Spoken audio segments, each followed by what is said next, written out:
नमस्कार, मेरा नाम सौरभ द्विवेदी है और आपके सामने हाजिर है कविताओं से जुड़ा लल्लन टॉप का कार्यक्रम एक कविता रोज। अभी महामारी का दौर चल रहा है। इस दौर में हमने कई ऐसी चीजें देखी जो शायद हम कभी सोच भी नहीं सकते थे, और इसमें से एक था में से कई लोगों का महानगरों से अपने गाँव के खेत और खलिहानों की ओर पलायन की कुछ कहानियां मजबूरी की थी तो कुछ शौक की, लेकिन इनमें जो कांस्टेंट रहा वो था गांव। और जब गांव, खेतों और खलिहानों की बात हो रही है तो आज एक कविता रोज में आपको सुनाएंगे इसी गांव के खेत में काम आने वाले थ्रेसर की कविता।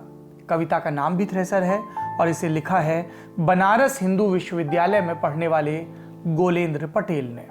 और इससे पहले, कविता पढ़ने से पहले अगर आप मुझे शब्द के उच्चारण के लिए टोके तो याद रखिए कि अंग्रेजी के तमाम शब्दों का देशज रूप सामने आता है। तो सही शब्द जो अंग्रेजी का है वो थ्रेशर है, लेकिन हमारे गांव में तो थ्रेसर बोलते हैं और हम वही बोलेंगे। कवि महोदय का भी यही आशय है। इस कविता का शीर्षक हमने आपको बताया, अब कविता सुनते हैं। थ्रेसर में कटा मजदूर का दायां हाथ देखकर ट्रैक्टर का मालिक मौन है और अन्य आत्मा दुखी। उसके साथियों की संवेदना समझा रही है किसान को कि रक्त तो भूसा सोख गया है, किंतु गेहूं में हड्डियों के बुरादे और मांस के लोथड़े साफ दिखाई दे रहे हैं।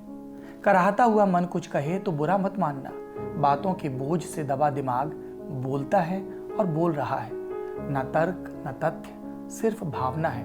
दो के संवादों के बीच का सेतु, सत्य के सागर में नौका विहार करना कठिन है, किंतु हम कर रहे हैं। थ्रेसर पर पुनः चढ़कर बुजुर्ग कहते हैं कि दाने दाने पर खाने वाले का नाम लिखा होता है, तो फिर कुछ लोग रोटी से खेलते क्यों हैं? क्या उनके नाम भी रोटी पर लिखे होते हैं, जो हलक में उतरने से पहले ही छीन लेते हैं खेलने के लिए? बताओ ना दिल्ली के दादा, गेहूं की कटाई कब दोगे? एक कविता रोज में ये थी आज की कविता। हम रोज इसी तरह की कविताएं सुनने पढ़ने के लिए आतुर हैं और प्रतिबद्ध हैं। आप तक कविताएं पहुंचाते रहेंगे। देखते रहिए लल्लन टॉप और कमेंट बॉक्स में जरूर बताइए कि किस कवि की कविताएं आप सुनना चाहेंगे।